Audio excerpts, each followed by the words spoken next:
warahmatullahi wabarakatuh. Di sini saya Desi Selawati dan bersama teman saya Nela Maulida Putri yang akan membahas tentang pembahasan kerja kelompok kami yang kami buat. Baik, di sini saya yang akan membawa materi yang pertama.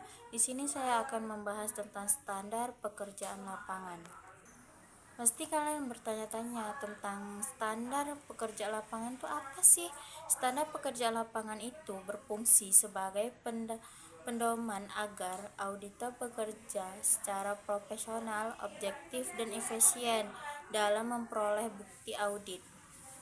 Terdapat 3 standar utama yang wajib diperhatikan auditor, yaitu yang pertama, auditor harus melakukan perencanaan dan pengawasan yang memadai. Audit yang dilakukan tanpa perencanaan yang matang beresiko menghasilkan temuan yang tidak akurat. Yang kedua yaitu ada auditor harus memiliki pemahaman yang cukup mengenai entitas dan pengendalian internalnya. Dan yang ketiga yaitu ada auditor harus memperoleh bukti audit yang cukup dan tepat sebagai dasar untuk memberikan opini atas laporan keuangan.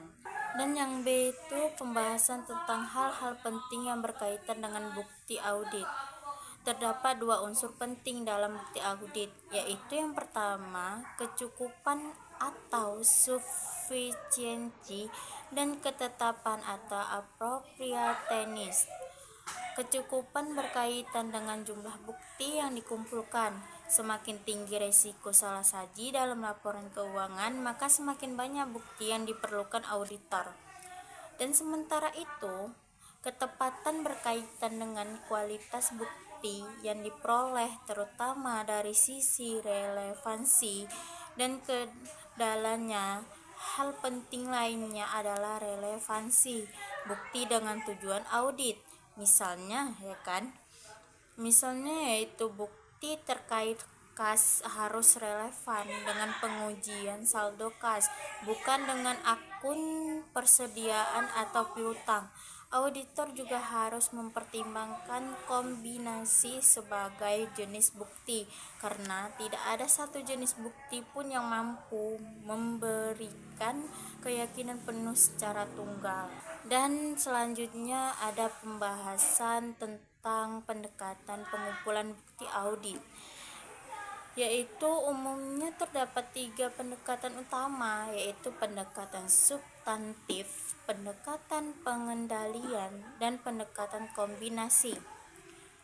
Apa sih pendekatan pertama? Yaitu pendekatan substantif, yaitu merupakan pengujian langsung terhadap saldo akun dan transaksi yang tercatat dalam lapangan keuangan. Dan ada juga yang kedua, yaitu pendekatan pengendalian. Apa sih itu pendekatan pengendalian Jadi pendekatan pengendalian itu di mana auditor memusatkan perhatian pada penilaian efektivitas sistem pengendalian internal perusahaan. Dan ada juga yang ketiga, yaitu pendekatan kombinasi. Apa sih itu pendekatan kombinasi? Pendekatan kombinasi ini yaitu menggabungkan kedua pendekatan sebelumnya, seperti pendekatan substantif dan pendekatan pengendalian.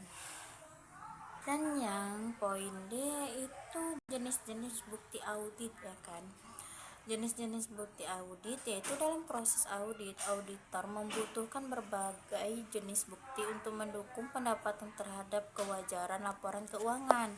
Bukti audit ini biasa digunakan untuk menilai apakah informasi yang disajikan oleh klien dapat dipercaya dan sesuai dengan standar akuntansi. Dan berikut ini adalah jenis-jenis bukti audit. Yang pertama yaitu ada bukti fiksi, ada bukti fisik yaitu seperti atau physical evidence. Bukti ini diperoleh auditor melalui pemeriksaan langsung terhadap aset berwujud milik perusahaan. Misalnya, auditor melakukan perhitungan fisik terhadap persediaan barang di gudang, pemeriksaan keberadaan mesin, kendaraan, atau peralatan kantor. Dan tujuannya yaitu bukti fisik, yaitu memastikan keberadaan atau eksistensi dan kondisi condition aset tersebut sesuai dengan catatan akuntansi. Dan yang kedua itu ada bukti dokumenter atau documentary evidence. Bukti dokumenter merupakan bukti yang berasal dari dokumen-dokumen tertulis, baik yang dibuat oleh pihak internal perusahaan maupun pihak eksternal. Dan contohnya itu seperti faktur penjualan, nota pembelian, kontrak kerja, bukti kas keluar, atau laporan bank. Bukti ini membantu auditor menelusuri transaksi yang telah dicatat dan memastikan keabsahan dokumen tersebut. Dan yang ketiga yaitu ada bukti konfirmasi atau confirmation evidence. Bukti ini diperoleh oleh auditor dengan cara meminta konfirmasi langsung dari pihak ketiga yang memiliki hubungan transaksi dengan perusahaan. Misalnya yaitu seperti auditor yang mengirimkan surat konfirmasi ke bank untuk memastikan saldo cash atau kepelanggaran atau memverifikasi piutang. Bukti konfirmasi dianggap sangat kuat karena berasal dari sumber eksternal yang independen. Dan yang keempat yaitu ada bukti analisis atau disebut dengan sebagai analytical evidence. Bukti analisis diperoleh melalui analisis data keuangan dan non-keuangan untuk menilai kewajaran saldo akun. Auditor melakukan perbandingan tren antar periode, risiko keuangan atau hubungan logis antar akun. Misalnya itu seperti jika penjualan meningkat tajam, maka seharusnya piutang usaha juga mengalami kenaikan. Analisis seperti ini membantu auditor mendeteksi adanya ketidakwajaran. Dan yang kelima itu ada bukti pernyataan lisan atau oral evidence. Bukti ini berasal dari hasil wawancara, tanya jawab, atau diskusi dengan pihak manajemen maupun karyawan perusahaan.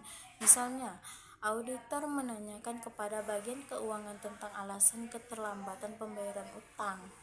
Walaupun berguna, bukti lisan memiliki tingkat keandalan yang rendah karena bersifat subjektif dan tidak terdokumentasi, sehingga perlu didukung bukti lain. Dan yang keenam juga ada yaitu bukti matematis atau mathematical evidence. Bukti matematis diperoleh auditor dengan cara memeriksa perhitungan yang dilakukan oleh pihak perusahaan. Misalnya, auditor mengecek kembali perhitungan total pada laporan keuangan, penjumlahan neraca atau perhitungan laba rugi. Tujuannya yaitu untuk memastikan bahwa tidak ada kesalahan aritmetika atau salah hitung dalam penyusunan laporan. Jadi di sini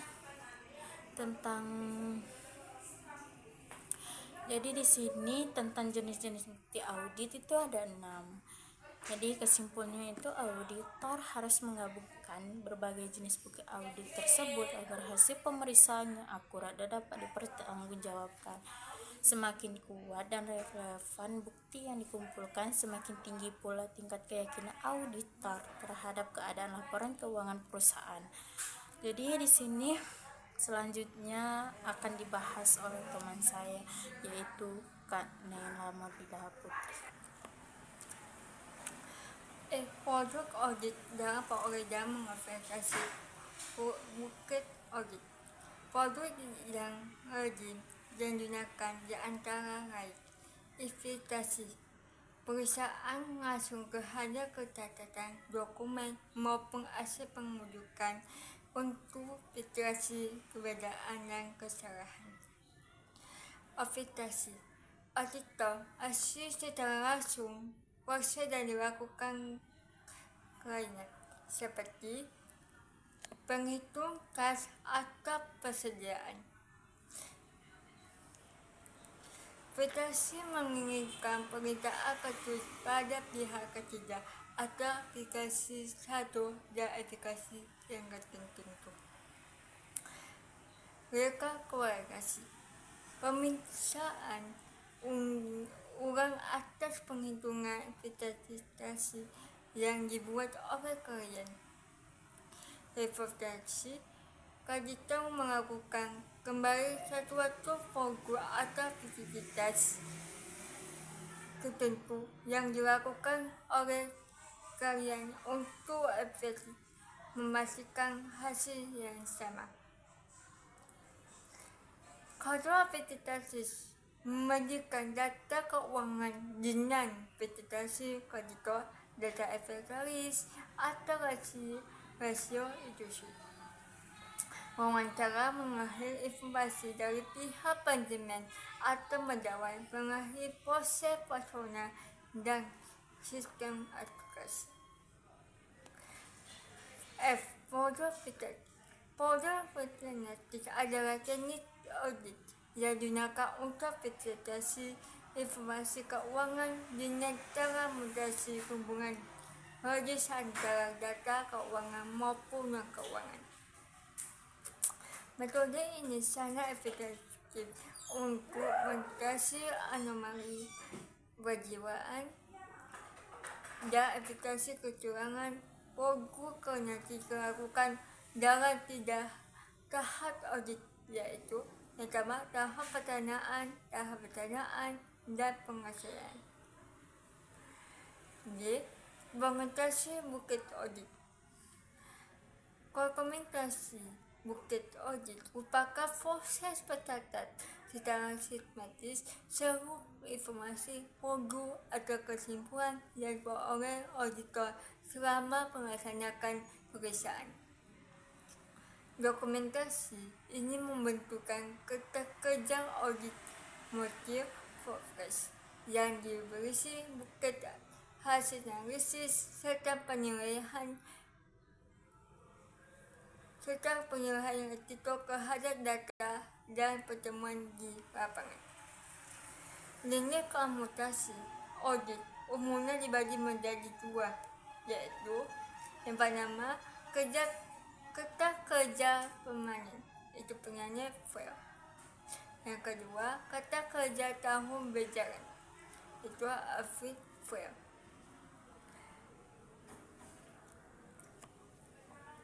Kesimpulannya, bukti audit merupakan dasar utama bagi auditor dalam memberikan opini atas kewajaran laporan keuangan.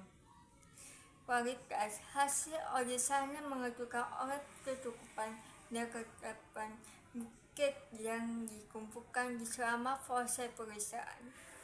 Auditor wajib mengetahui kesadaran pekerjaan lapangan, memahami sistem kehadiran eksternal, serta menggunakan sebagai produk dan pendekatan audit ada bukti tempoh oleh relevan yang dapat diadakan. Bukti audit dapat berupa fisik, media, evaluasi afiliatif maupun monetis yang semuanya harus dokumentasikan dengan baik dan ketat. Dalam kertas kerja audit, dokumentasi menjadi bukti bahwa auditor telah melaksanakan tugas secara personal dan sesuai standar. Dalam bukti audit yang terakhir, auditor dapat menjaga efektivitas auditas serta percayaan publik terhadap profesional.